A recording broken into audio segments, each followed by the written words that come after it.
Sa isang maliit na baryo, isinilang ang isang batang babae na nagngangalang Belia. Agad siyang napansin ng lahat dahil sa kanyang kakaibang kutis, maliwanag at kumikislap na parang pinagsamang ginto at pilak. Sa halip na hangaan, marami ang nagtataka at tumutukso sa kanya. "Bakit ganyan ang balat mo?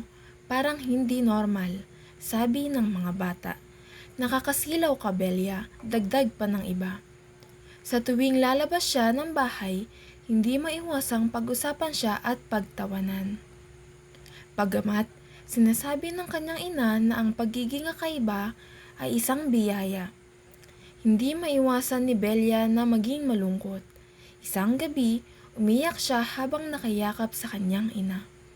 "Inay, bakit ganito ang balat ko? Ayoko na. Lagi na lang nila akong binubuli. Sana naging normal na lang ako katulad nila." "Anak, huwag mong isipin na masama ang pagiging iba.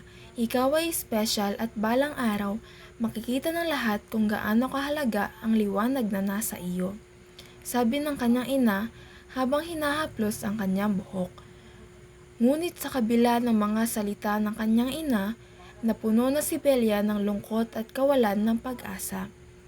Isang araw, nagdesisyon siyang umalis ng kanilang baryo. Tahimik siyang nagpaalam sa sarili. "Mas mabuti nang mawala ako kaysa laging pagtawanan." Naglakad siya papunta sa gubat at hindi na muling nagpakita pa. Simula noon, tuwing maulan at madilim ang gabi, ang ina ni Belia ay umiiyak, nananabik sa pagbabalik ng kanyang anak. "Belia, nasaan ka? Bakit mo ako iniwan?" Lagi niyang sinasabi ito habang nakatanaw sa labas ng bintana.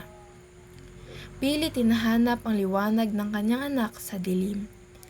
Isang maulang gabi, habang umiiyak ang ina ni Belia, biglang nangyari ang isang kakaibang bagay.